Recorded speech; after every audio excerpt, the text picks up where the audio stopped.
Hello students, હું આપ સૌનું હાર્દિક સ્વાગત કરું છું મારી યુટ્યુબ ચેનલમાં.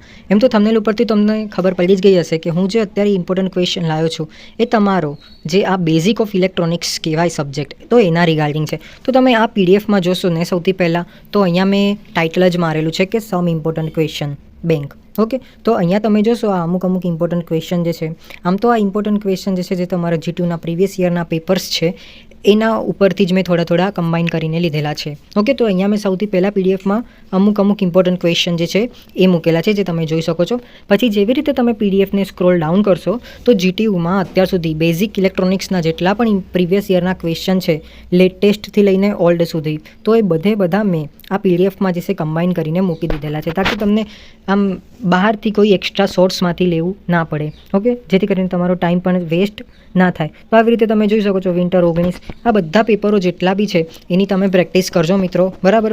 અને પ્લીઝ આ વિડીયોને શેર કરો તમારા મિત્રો સાથે, તમારા ગ્રુપ સાથે, ઠીક છે. અને પછી તમે આ પીડીએફમાં થોડું નીચે સ્ક્રોલ ડાઉન કરશો તો જે મટીરિયલ કહેવાય એ મેં મૂકેલું છે. ઇનકેસ જો કોઈ સ્ટુડન્ટ્સ જોડે બુક્સ ના હોય તો પણ કોઈ વાંધો નથી, તમે આ મટીરિયલ ઉપરથી પણ તમે સ્ટડી કરી શકો છો.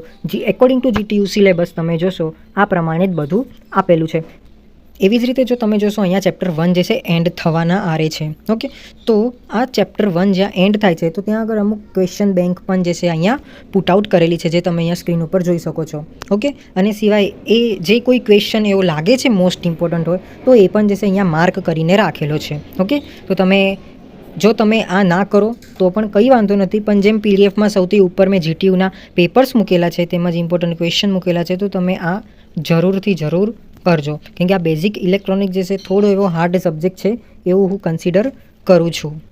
આના પહેલાંના વિડીયોની અગર હું વાત કરું તો ઓલરેડી મેથેમેટિક્સ 2 જે તમને આવે છે, જેને ફ્રેન્ડ્સ મેથેમેટિક્સ 2ના રિલેટેડ પણ મેં આવી જ રીતે મટીરિયલ વાઇઝ પીડીએફ બનાવેલી છે. જો તમને નહીં ખબર તો ડોન્ટ વરી, હું એ વિડીયોની લિંક જે છે ડિસ્ક્રિપ્શન બોક્સમાં મૂકી દઈશ. તમે મેથેમેટિક્સ 2ના રિલેટેડ પણ એ વિડીયો જરૂર જોજો. Thank you so much for watching my video. અને મહેનત લાગે છે યાર પીડીએફ ક્રિએટ કરતા વગેરે. Please do like, share and subscribe. તમારા ગ્રુપમાં શેર કરો. તમે ચાહો તો મને ઇન્સ્ટાગ્રામમાં પણ ફોલો કરી શકો છો, તેમજ આપણી વોટ્સઅપ ચેનલ પણ છે તો તમે એમાં પણ જોઈન જરૂર થઈ જાઓ. Thank you so much for watching my video.